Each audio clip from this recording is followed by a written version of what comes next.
Good day mga mom sensors. My name is Rizame Rojo Belio and welcome back to my YouTube channel, Rich Garden. In this short video, ipapakita ko sa inyo yung bagong arrangement ko dito sa Rain or Shine area. At yan, silang lahat. Dito lang muna ako magbablog mga mom sensors kasi yung sa kabilang side na naka Rain or Shine na setup ko, medyo hindi pa naayos namin ng husband ko kasi super busy at under renovation pa sila. Kaya dito lang muna tayo mag-video mga mom sensors. Ayan silang lahat. Ayan. Ayan. Ang gaganda. Ito pala yung bago dito sa labas. Wait. Ito yung variegated jadelet. Super cute at bagay na bagay sa kanya yung mataas na pot. See? Matagal ko na itong gusto na ilagay sa mataas na pot. Kaninang umaga nung nag-ayos kami ng husband ko dito sa labas, naagaw niya talaga yung attention ko. Kaya ayun, nandito siya sa labas. Ayan. Actually, hindi ko pa talaga yan naripat sa pots niya talaga. Ayan, hindi ko pa yan naripat. Pinatong ko lang yan. Pero ewan kung ireripat ko pa to. Ayan, tingnan. Maganda naman siya kasi tingnan. Ganyan lang. Hindi ko na yung gagalawin yung roots niya, baka manibago at mag-adjust naman ulit. Ayan. Then yung ibang leaves pala dito, katulad ng super bomb. Ayan, tinutukan ng mga ibon. Kinakain nila. Ayan, nasasarapan siguro. Marami yung kinain nilang mga leaves. Marami yung tinutukan nila.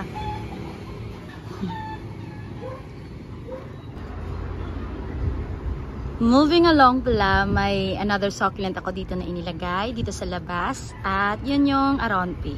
Wait, sandali. Inay lang kasi para maganda tingnan yung video. Eto pala. Yan yung aronpi. Actually,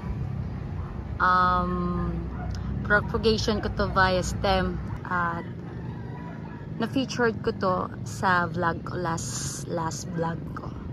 Ayan.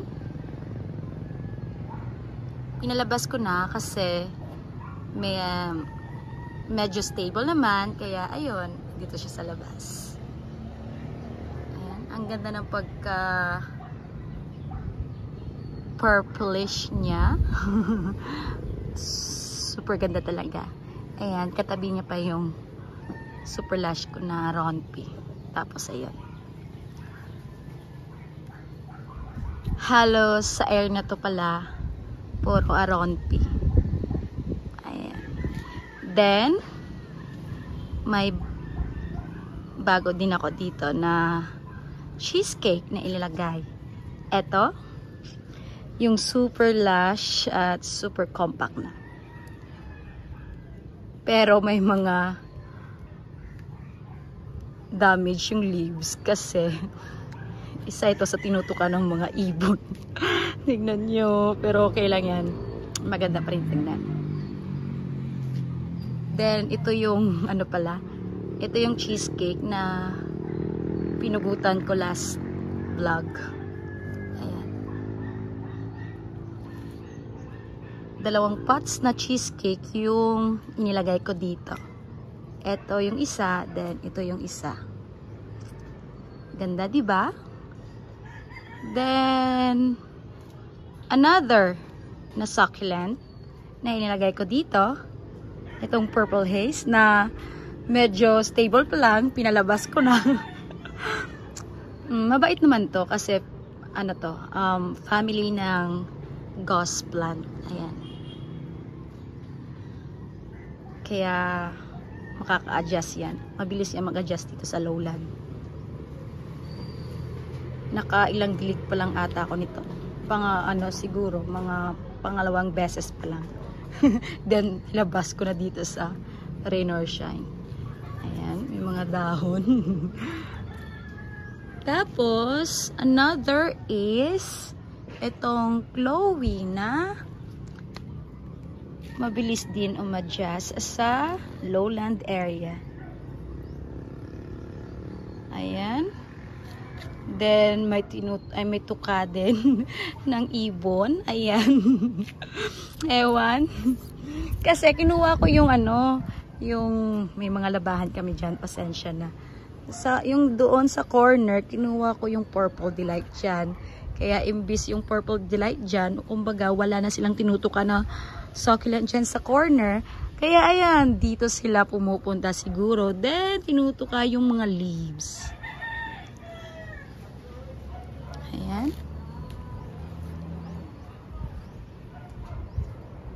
Sana nagustuhan nyo yung short video na to.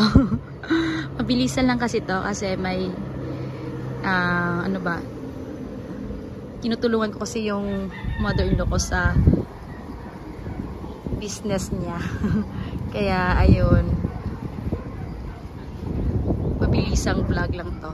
Kaya salamat sa panonood mga moms and sirs. Thank you so much. Bye-bye. Ayan, wait. Pakita ko sa inyo. Yan, Ayan, bye-bye.